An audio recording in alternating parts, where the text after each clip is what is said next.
여러분 안녕하십니까? 진리의 증언 6번째 말씀을 강론하는 시간입니다. 민주주의와 기독교, 오늘 함께 생각하고 말씀을 통해 은혜를 받고자 하는 말씀의 제목이 됩니다.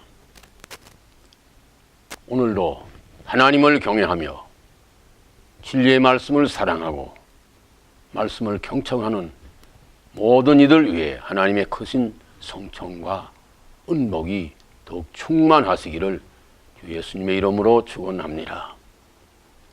현대는 민주주의의 시대입니다. 민주주의가 대단히 인기 있는 그런 시대입니다. 그러므로 자유민주주의를 하지 않는 독재체제 국가에서도 민주란 말을 자주 쓰는 것을 들을 수가 있습니다. 심지어는 어떤 교회에서는 우리도 민주적으로 교회를 운영한다는 말을 듣기도 합니다. 그러나 제가 듣기에는 그런 말은 민주주의가 무엇인지, 성경이 무엇인지, 교회가 무엇인지 모르는 사람들 하기에 알맞은 소리로 하나님 말씀에는 맞지 않는 것으로 생각이 됩니다. 왜 그런가 하면은 저는 한 5, 6년 전에 신문에 민주주의의 취약점이라는 글을 쓴 일이 있었습니다. 민주주의는 성경과 맞지 않는 게 너무 많고, 특별히 그 중에 한 가지는 민주주의는 부패의 소재를 다분히 지니고 있습니다. 철학자 플라톤 말하기를 민주주의는 반드시 부패하리라 하였고, 미국의 어떤 유명한 언론인은 말하기를 정치와 돈과 부패는 한 통속이라 그랬어요. 그 리프맨의 말은 참 모든 것을 집약하고 있어요. 월터 리프맨이 그 말을 한 것은 아마 대단히 유명한 말이에요. 반드시 부패되리라. 근대 정치의 비조로 하는 마키아벨리의 말을 빌리면은 선거에서 당선자와 낙선자의 차이는 천당과 지옥만큼이나 간격이 있다 그랬습니다. 제가 들은 소리 하나는 한국에서 어떤 분이 국회의원으로 출마했어요. 전 재산을 동원하고 전 가족이 전심을 다해서 열심으로 선거운동을 했는데 꼭 될 줄 알았는데 낙선되었는데 그 집안이 초상집처럼 되었다 그래요. 그 말에서 모든 것이 포함됩니다. 그러니까 낙선하지 아니하려고 당선하기 위해서 온갖 부정을 저지를 수 있는 개연성을 충분히 지니고 있는 것입니다. 그러나 교회는 그래서 민주주의로 하는 것이 아니에요. 절대적으로 하나님 말씀으로 하는 것이 교회인 것을 알 수가 있습니다. 또 민주주의는 다수주의입니다. 아무리 양심이 고운 사람이라도 낙선하고 나면은 누가 알아주는 사람 없어요. 속이 시커먼 도덕 심보가 있어도 표만 많이 받으면은 국회의원도 되고 대통령도 됩니다. 그러니까 이 다수를 얻기 위해서 온갖 부정을 저지를 개연성이 얼마든 있게 되는 것을 우리가 짐작할 수 있습니다. 근데 성경은 뭐라고 했는가 하니까 출애굽기 23장 2절 보면은 다수를 따라서 악을 행하지 말라 그랬어요. 철저하게 민주주의를 거부하는 말씀 아니겠습니까? 정확한 건 알 수 없지만은 이스라엘 민족이 애굽에서 나올 때에 많은 사람이 나왔습니다. 정확한 숫자는 모르지만은 많은 성경학자들은 약 200만쯤 되리라 그럽니다.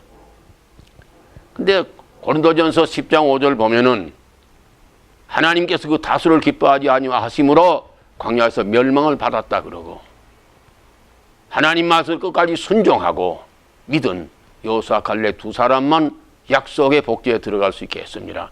하나님은 민주주의와 다수를 철저하게 외면하신 걸 볼 수가 있습니다.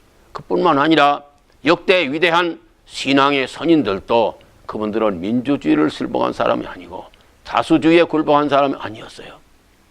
다니엘서 3장 보면은 하나냐와 미사엘과 아사엘 세 사람이 있습니다. 느부갓네살 왕이 우상을 만들어 놓고 다 그 앞에 절하도록 왕명을 내렸습니다. 임금으로부터 많은 백성들이, 많은 고관들이 다 절하는데 세 사람만 꿋꿋하게 서 있었습니다. 평소에 왕이 아끼는 신하들이기 때문에 다시 가서 물었어요. 너희가 짐짓 그랬느냐, 어쩌다가 실수로 그랬느냐. 스스로 했다면 다시 절하면 우리가 용서해 주마. 만일 절하지 아니하면 불불에 던져 넣어 타져 죽게 하리라 그랬습니다. 그들의 대답이 평소에 하는 바가 들렸어요. 폐하라는 말도 뺐습니다. 느부갓네살이여, 우리가 이 일에 대해 대답할 필요가 없습니다. 우리 물속에 던져 넣으면 우리 하나님이 우리를 살려주시겠고 살려주지 않아도 절하지 않습니다. 이것이 하나님을 경외하는 성도들의 모습입니다. 종교개혁 때에 요한 락스의 일을 우리가 듣습니다. 당시에는 교황의 교권으로 유럽 천지를 휘두르는 그런 때입니다. 임금도 앞에 쩔쩔매는 그런 때에 종교개혁 운동은 쉬운 것이 절대로 아니었습니다. 그러니까 목숨을 내대놓고 거기에 가담하는 사람이 많지가 않았어요. 요한 락스가 한 번은 어떤 사람이 이런 보고를 받았어요. 선생님이 하는 일이 옳은지는 모르지만은 온 세상이 반대하고 있습니다. 어떻게 하렵니까? 락스가 말하기를 온 세상이 나를 반대하면 나는 온 세상을 반대하리라. 저는 종교개혁사 이 말을 들을 적에 삼국지에는 장비 생각이 났어요. 조조의 군대가 수십만 명이 밀려 들어오는데 장비가 말을 내 혼자 가서 막겠어. 그래서 필마단기로 장편교에 섰습니다. 대단한 일입니다. 조조 군대가 수십만 명이 밀려 들어오니까 건방지 혼자 서가지고 제가 막겠다으니까 너무 가짜나. 그래서 하우연이 말을 타고 달려갑니다. 내가 뭔데 건방지게 나왔냐 이런 생각을 하는. 근데 장비가 말아 가까이 왔을 적에 이놈 하는 소리가 청천벽력 같으니까 그 말에 질겁을 해가지고 말에 떨어지니까 수십만의 군대가 다 후퇴를 했습니다. 자, 저는 그 장비의 용기가 참 대단한 것 같아요. 하나님 믿는 것도 배경도 아무것도 아니고 단지 자기의 욕망, 자기의 실력만 가지고 수십만 군대를 말 한마디로서 물리쳤단 말이에요. 여러분, 우리는 배경을 가지고 있습니다. 천지의 대주에서 여호와 하나님을 우리 아버지로 모시고 있는 사람들이 장비만 못한 행동을 해서는 안 될 줄 압니다. 우리는 역대 많은 신앙의 선진의 발자취를 밟아가야 마땅하리라고 생각되는 것입니다. 이것이 민주주의와 기독교, 신권주의의 차이가 된다는 말씀입니다. 그러면 우리 성도들은 어떤 표준을 정하고 신앙생활을 해야 될까요? 두 가지를 분명히 하고 넘어가야 되겠습니다. 육신 생활하는 데는 민주정치 하에서 나라의 모든 정치, 시책에 순응하고 살아야 됩니다. 그것이 로마서 13장에 있는 말씀입니다. 세금을 바칠 때 세금을 바치고 투표할 때 투표를 하고 국민의 의무를 다해야 됩니다. 하나님 말씀에 정면으로 충돌하는 것이 아니면은 순응하는 것이 성도의 본분입니다.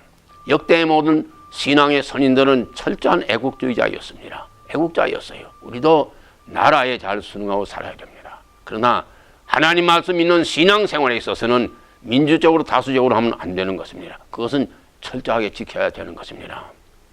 하나님의 한 번 말씀이 옳은 까닭에 그 말씀에 순종하여야 됩니다. 어떤 일이 있어도 우리는 민주주의식으로 예수 믿으면 안 됩니다. 민주주의란 말은 한문에 백성민자 하니까 백성들 위주로 하는 것이 민주주의고, 또 인권하는 것은 사람의 권리를 하나님보다 더 앞세울 때 그런 문제가 나오게 됩니다. 교회 안에도 종종 나쁜 버릇이 드러나요. 인권 해가지고서 성경에 보면 하늘에 계신 우리 아버지, 이것은 성차별이다. 하나님 아버지를 하지 말고 하나님 어버이를 하자. 고린도전서 6장 보면은 남색자, 탐색자, 하나님 나라를 들어가지 못한다 그랬습니다. 근데 인권을 존중해서 동성애자도 안수해서 성직을 맡긴다. 하나님 앞에서 정면 도전이 되는 것입니다. 우리는 민주로 사는 것이 백성을 주로 삼지 아니하고 사람의 인권을 주로 하지 아니하고 철저하게 신주주의, 신권주의로 사는 것이 성도의 삶의 표준이 되어져야 됩니다.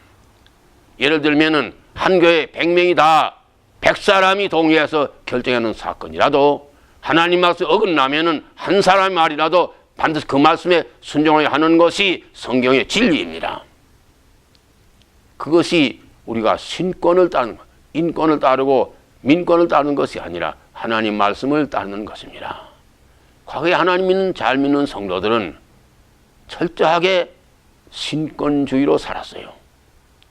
저는 베드로서 2장과 창세기 6장과 8장 노아의 사적을 보면은 노아가 만든 배가 그 많은 동물들을 실어 넣으려면 아마 학자들은 수만 톤 되는 큰 배라 그럽니다. 모르긴 하지만 아마 수십 년 걸렸을 것이라고 생각됩니다. 배만 만든 것이 아니라 복음을 전했어요. 의를 전파했어요. 근데 노아는 전도에 실패한 사람이에요. 자기 권속 이외에는 한 사람도 방주로 들어버려 못했어요. 그러나 하나님은 그를 인정하셨습니다. 하나님은 사람을 생각하셔서 비가 내리기 전에 일주일 전에 들어가서 일주일 동안 또 기다렸지만 한 사람도 들어오지 않았습니다. 전도에 실패한 사람이에요. 그러나 하나님은 노아를 인정하셔서 새 세상의 주인이 되게 하셨습니다.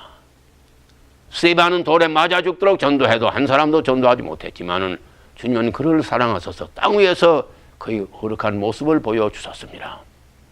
우리는 하나님 앞에 설 적에 사람 표준하고 하면 안 됩니다. 사도 바울은 갈라디아서 1장에 내가 사람을 기쁘게 하면 하나님의 종이 아니라 그랬습니다. 우리 하나님 믿는 성도는 표준을 바로 정확히 세워줘야 돼요. 그래서 철저하게 신주주의, 인주주의 딱 구별해야 됩니다. 사람 표준하지 아니하고 하나님 말씀, 신권주의에 순복하는 것이 신앙의 승리자의 도리라고 생각이 됩니다. 지금은 온 세상이 마귀의 영향권 안에 있습니다. 사탄 마귀는 온 세상 모든 것을 총동원해서 교회를 향하여 화살표를 찍고 덤벼들고 있습니다. 특별히 예수 믿는 잘 믿는 사람들에게 큰 적이 되고 있습니다. 이럴 때 우리는 신앙 용기를 더욱 발휘할 때가 온 것입니다. 그래서 여러분, 우리는 하나님 믿을 적에 민주주의의 종이 되지 아니하고 신권주의, 하나님 말씀에 성실한 종이 되 충성되이 살다가 하나님 앞에 의롭게 설 수 있는 귀한 축복을 다 받게 되시기를 주님의 이름으로 축원합니다. 감사합니다. 기도하겠습니다. 은혜로우신 하나님 감사합니다. 종이 두 날 입술로 남은 하나님 말씀을 전했습니다. 이 말씀이 권세가 있게 하옵소서. 주님 말씀 전할 적에 그 말씀이 선과 바른과 같지 않으면 권세가 있다. 그 말씀이 권세가 있고 능력 있게 해주셔서 듣는 모든 사람의 감동을 주어서 하나님의 백성으로 의롭게 살아서 하나님을 영화롭게 하는 큰 역사가 있어지게 하여 주시옵소서. 예수님의 이름으로 기도합니다.